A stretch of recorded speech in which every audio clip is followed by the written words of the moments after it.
Hey guys, this is a little bit spontaneous, off the cuff, and unscripted, but the Undertale Summer Newsletter just dropped, and as the resident Papyrus nerd who had previously made a 20-minute video debunking fandom misconceptions of the character, as well as one of the main video makers covering the Sans and Papyrus from Deltarune theory, I thought, hey, this is probably a good topic to cover as just a quick filler video while I'm working on other projects. So, to start things off, let's hit the ground running with the Papyrus interview. This was a really fun surprise. A lot of people were kind of skeptical that Toby would actually use more than one or two questions. They were kind of expecting another Papyrus, what's your favorite food thing, because of the original anniversary Q&A, which, for those who weren't around for that, this was way back in 2016, where the whole joke was that everyone would send Papyrus, what's your favorite food, and those would be the only questions that got answered, instead of any more serious questions. But we did get cute little character moments, such as the reveal that his favorite food is in fact dinosaur egg oatmeal. And Flowey is like the only one who knows it, as a little nod to their friendship, which is shown and teased at throughout the base game. But here, we actually got a decent variety of questions. A lot of them are really lighthearted and silly, like, for example, emphasis that Papyrus loves milk, which, if you go to Grillby's, you can find out that he comes in to order the stuff anyway because it's full of calcium. The next question covers the Papyrus Cool Song. I'll probably put a clip in the video when I get to editing to kind of show it for those who don't know. But it was a little thing from the original Kickstarter trailer days, and so having a callback here is pretty cool. And otherwise, Papyrus is interested in the xylophone, which is an instrument that a lot of people associate with skeletons anyway. Now, this next question here about keeping a secret from him is really interesting, because I actually recently did a video on the topic of the way Undyne lies to Papyrus about the true nature of his training, and just can't admit that she won't let him in the Royal Guard. So having this question here, I wonder if my video might have sparked that discussion, or if it's just a coincidence. Either way, it's cool to see, even if Toby, being Toby, turned it into a very goofy but charming Papyrus moment. He just loves to be important to other people, and the idea of people keeping things from him in the more literal, physical sense is just adorable. And then, of course, we got more Toby brand silliness. Photo from when he was small. That's literally just from the other day. And this one about Sans here, it's a really simple thing, but I love the little character interaction with Papyrus asking about apple slices. Just the fact that Sans does it for him when he asks. Super cute. As a quick little side note, too, there is no asterisk in Sans' text boxes, which isn't a huge deal. I'm pretty sure it was just a typo moment. A lot of people like to use the fact that Papyrus doesn't talk with an asterisk as like some big lore thing connecting him to Gaster. I honestly think it's just because the asterisk in the Undertale Papyrus font doesn't look very good. So yeah, obligatory haha asterisk moment. And we learn about Papyrus's body maintenance, using mayonnaise to polish his bones. But he does not like to eat it. It is strictly for beautification. But Sans eats it, so hey, he eats other condiments besides ketchup. Take that, fandom. It's interesting, too, because here we see Papyrus talking about weighted training with his battle body, which is kind of a common trope in shonen anime like Dragon Ball Z, where like Goku will shed his gi and suddenly he's moving a lot faster, he's more limber. But just really sweet interactions with the bros being supportive, but also butting heads. Just the way Toby writes the skeletons is just really, really fun all the time, and it's just a joy to see him showing them with new interactions after all this time. And Sans editing video for his bro. One day, I hope we do get to see the trailer for Papyrus flying. Then here, obligatory Papyton ship tease question. But what I love about this is just like the sheer hesitation, the dramatic pauses, the blushing. All of this to say that yes, Papyrus would absolutely bestow a kiss upon the romantic partner. With some new expressions too. Because the sparkly-eyed look was previously only used in his date sprite, which is a completely different set from his talk sprites. He had a little insight into surprises and his training. He likes to know ahead of time. Honestly, mood, it's good to know ahead of time if something's on schedule. That feels like a very big neurodivergent moment that a lot of people can relate to. But also, more frickin' wholesome Pap just wanting to have a party where he trains with his buddies, just like, he is really endearing, and not in that infantilizing cinnamon roll kind of way, but it's just really cute. And just, I want to see fan art of Papyrus getting trapped in his supposed battle net hammock. Very goofy. Gosh. And, of course, a loving nod to the rivalry between Papyrus and the annoying dog, and just the endless heckling and hassling. Also, Papyrus, why are you putting kiwi on pizza? I mean, pineapple I understand, but I'm having a hard time imagining kiwi on anything but a dessert pizza. Also, corn and mayonnaise, and... Okay, so... This part, I know Insanely ADD was really excited about, because it could be that that's a censored swear, and Toby made a nod to let Papyrus say fuck day. Also, tricking Papyrus into eating mayonnaise. Sans, you little troll. So, obligatory haha funny Uncle Aaron human Papyrus coming up as a meme, like, just days before this. I find that pretty amusing. Although, Uncle Aaron doesn't really have hair, so... I guess that is not the true human Papyrus.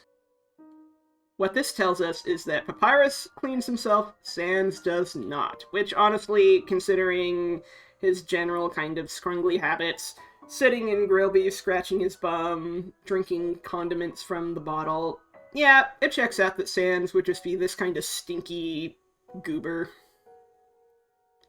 I feel like the fandom has this tendency to kind of overplay Sans as this cool, mysterious, awesome, edgy boy, and, like, he has a cool and mysterious side, but it's only as cool and mysterious as it is because Sans is funny.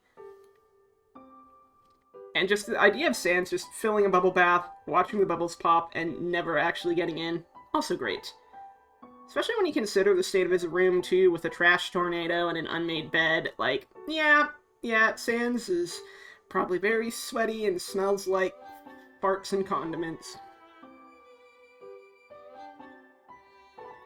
Another cool thing is, there's been a lot of debate over the years over whether the bones in Papyrus's sprite are supposed to be literally black or white, because there's concept art from Temmie that shows them white, but then you have merchandise like the little buddy and the plushie that have them black, which is more accurate to the Overworld sprite. And so for years, it's been one of those things, like the Sans with pink slippers, that kind of just goes back and forth. You could read this as he just paints his bones black, so that when he has to turn his battle body into a tuxedo, all he has to do is paint the rest of it, and he's already ready to go. It does fit with Papyrus's general desire to just be prepared for anything. Asking about Sans' height, and Papyrus just being offended because, hello, he's here for the attention, excuse you, but also... haha, canon. A little nod to the Gauntlet of Deadly Terror, of course, with Papyrus having cannons and all these other weapons.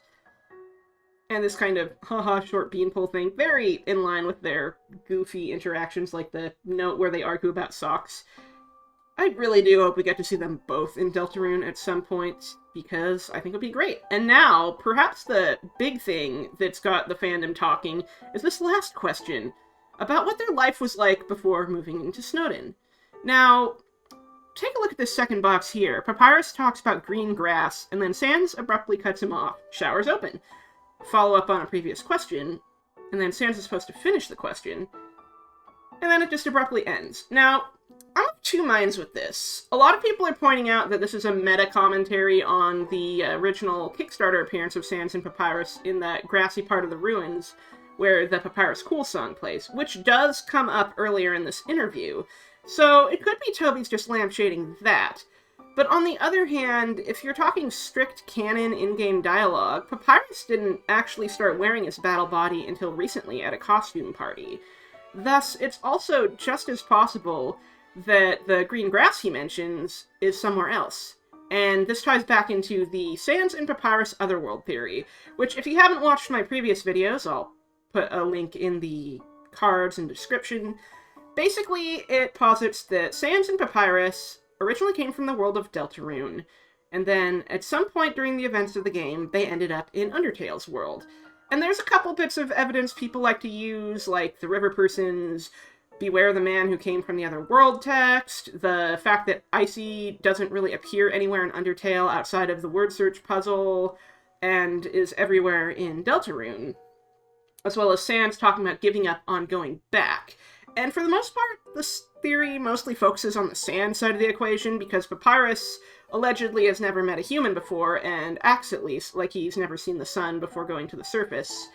And I talk about it in my video about how that could just be a cover story, because of course he wouldn't have seen a human if he's a young-ish adult monster, and a human hasn't fallen in a long time. It's a bit of conjecture, but there is some solid backing, and I highly recommend you check out my 2 videos on the topic if you want a fuller explanation. I think, though, a lot of people are noticing, too, that the mention of green grass could refer to hometown.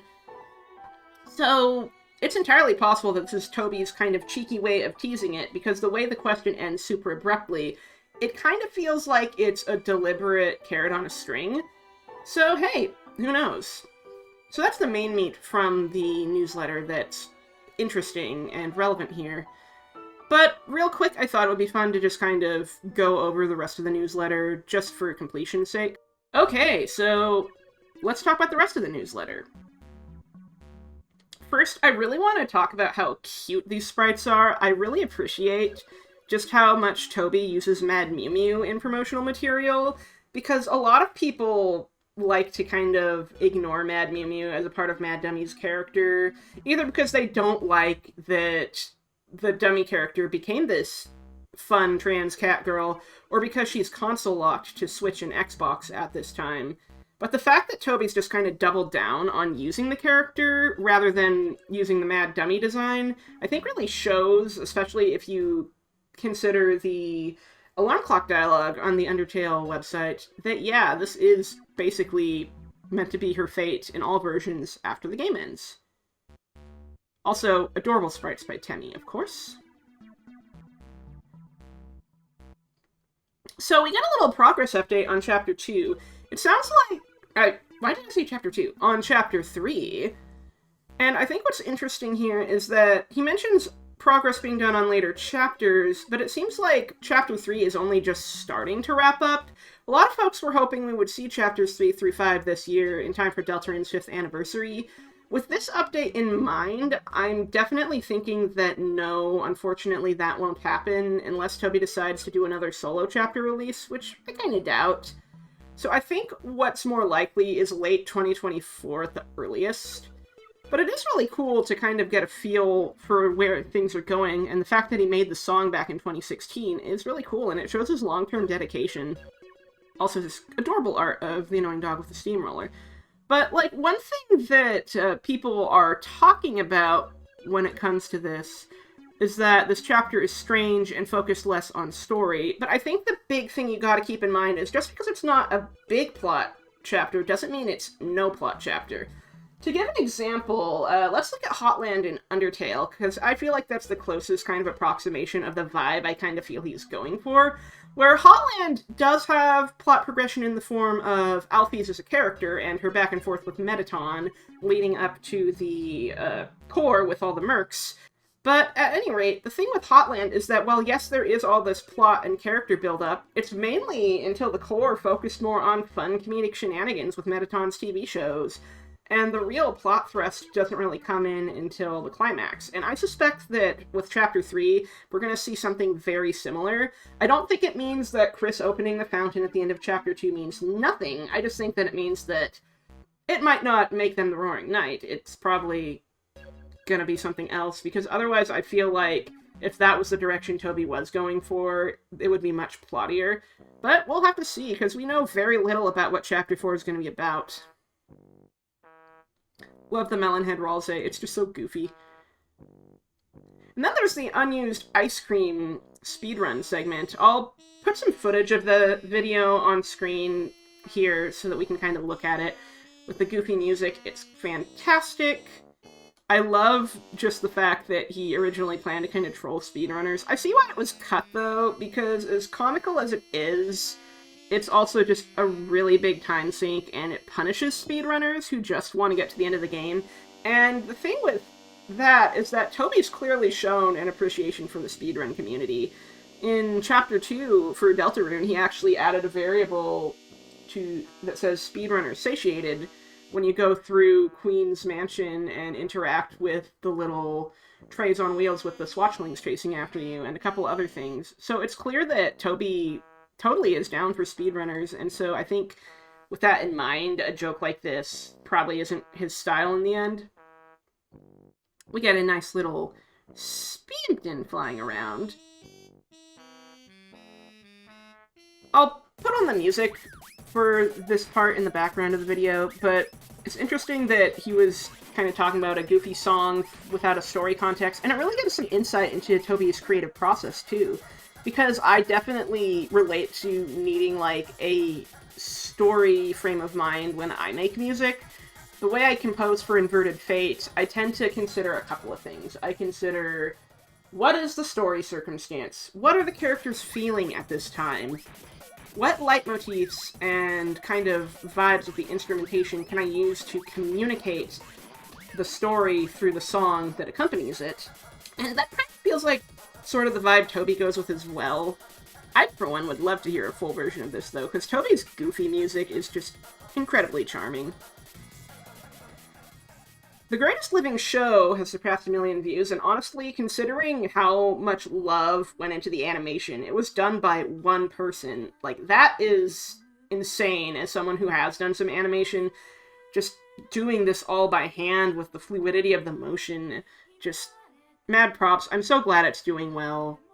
A lot of people kind of want to lump in anything Toby does with Undertale and Deltarune, but I think it's great that he's working on these standalone projects and allowing himself to just kind of experiment as a creator and do all these cool collabs like Skies Forever Blue.